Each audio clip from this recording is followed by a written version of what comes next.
Welcome everyone, I'm Dale and this is Cinema Historia. Family hospital bills, a boyhood dream, and the love of baseball. This week we're going back to 1942 for a biographical sports drama called The Pride of the Yankees, starring Gary Cooper, Teresa Wright, Babe Ruth, yes, Babe Ruth, and Walter Brennan. And this is directed by Sam Wood. So, where does our story begin this week? Well, our story begins in Yorkville neighborhood of Manhattan in the early 1900s. Lou Gehrig, played by Gary Cooper, is a young boy whose old-fashioned mother wants him to study hard and become an engineer like his uncle Otto. When playing baseball in the local neighborhood, Lou bats one over the fence and breaks Coletti's delicatessen window, costing the family $18.50. He knew then he had a gift for baseball. Lou soon becomes a Columbia University student where his mother works as a cook and where they start Lou on the Columbia Lions football team. After seeing him play baseball, however, he was switched to the Columbia baseball team, becoming what was soon known in the papers as the Babe Ruth of the colleges. A sports writer named Sam Blake, played by Walter Brennan, becomes his friend and persuades a talent scout to come see him play. When his mother gets sick, Lou is offered and signs to play for the New York Yankees to pay for hospital bills, which is kept secret from his recovering mother. Working his way up through the minor leagues for training and becoming a strong, consistent player, Lou earns his teammates' respect, along with his hero, Babe Ruth, played by Babe Ruth. During a game at Kaminsky Park, Lou trips over a stack of baseball bats and is teased by a spectator, Eleanor Twitchell, played by Teresa Wright, who laughingly calls him Tanglefoot. Later being properly introduced, the couple begin dating, leading to a relationship and engagement. The Yankees become the dominant team in baseball, and Lou becomes a much publicized fan favorite and national hero, naming him the Iron Horse. A promise to hit 2 home runs in the World Series to a crippled boy in the hospital extends his popularity even farther. However, Lou's mother, now recovered upon hearing the news, will not accept that her son will not be an engineer and is upset that she was not informed of the engagement. So, does Lou's mother and father attend a ball game and change their minds? Does Lou's newfound fame ring wedding bells? Or does a growing physical condition change the direction of our story?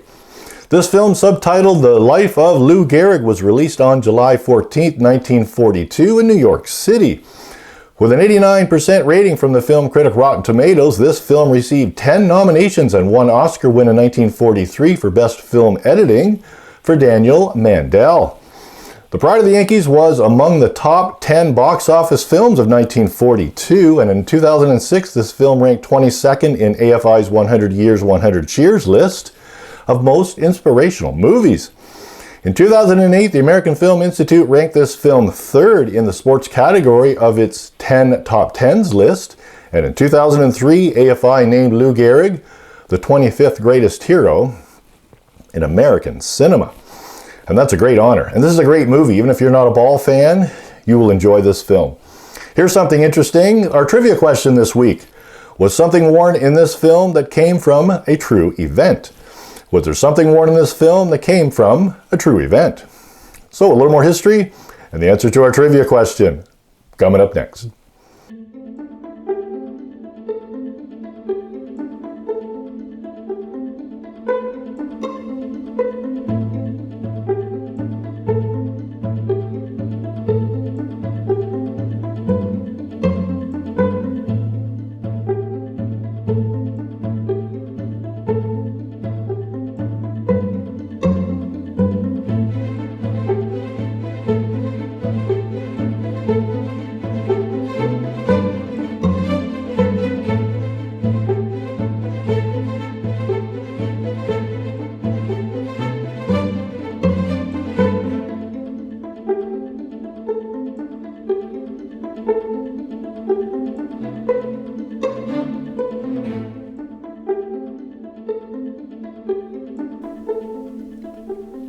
Now, since the story in our film is based on the life of Lou Gehrig, that's the subject of this week's history.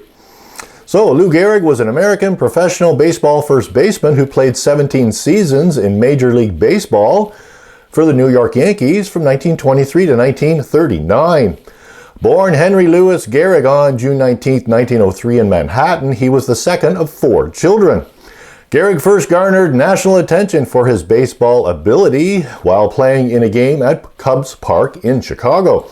His New York School of Commerce team was playing a local team from Lane Tech High School, and Gehrig hit a grand slam completely out of the Major League Park, an unheard of feat for a 17-year-old. In 1922, while studying engineering at Columbia University, he played fullback in their Lions football program, and later in 1923 played first base and pitcher for the Columbia baseball team. Yankee talent scout Paul Critchell, who had been trailing Gehrig for some time, was impressed with his powerful left-handed hitting. Critchell observed Gehrig hit some of the longest home runs ever seen on various eastern campuses, including a 450-foot home run that landed at 116th Street and Broadway. Gehrig joined the New York Yankees midway through the 1923 season and made his major league debut as a pitch hitter at age 19 on June 15, 1923. In 1927, Gehrig put together one of his greatest seasons by any batter in history, hitting a .373 with 218 hits, 101 singles, 18 triples, 47 home runs, and a then record 175 RBIs. Despite not being diagnosed with amyotrophic lateral sclerosis until June of 1939, Gehrig began experiencing symptoms as early as midway through the 1938 season. With the disease forcing him to retire at age 36, a once dominant player nicknamed the Iron Horse gave his last speech, stating, "Today I am the luckiest man on the face of the earth." Sadly, he passed away on June 2, 1941 at the age of 37. Lou Gehrig, widely regarded as one of the greatest baseball players of all time, was an All-Star 7 consecutive times, a Triple Crown winner, an American League Most Valuable Player twice, a member of 6 World Series champion teams, and played 2,130 consecutive games, a record that held for 56 years. In 1939, he was elected into the Baseball Hall of Fame, and ALS, the disease that took his life, is now commonly referred to as Lou Gehrig's disease. Amazing. A very inspirational ball player. And the answer to our trivia question this week was something worn in this film that came from a true event. Yes, and it was worn by Teresa Wright. Teresa Wright, who played Gehrig's wife Eleanor, wore the actual bracelet which Lou gave Eleanor on their 4th anniversary. Eleanor brought the bracelet to the set to be used in the movie. The bracelet is made up of 7 World Championship emblems, 6 All-Star Game charms, 2 MVP awards, the Sporting News MVP, and 1 representing the film Rawhide, which is a Western, by the way. The bracelet is now displayed in the National Baseball Hall of Fame and Museum in Cooperstown, New York. Very, very interesting bracelet when you see it in the movie. It's just amazing. I'd like to give out a big thank you this week to all my subscribers. Thanks for supporting my channel and for remembering the great ball player Lou Gehrig. Thanks for watching, everyone, and hope to see you back next week.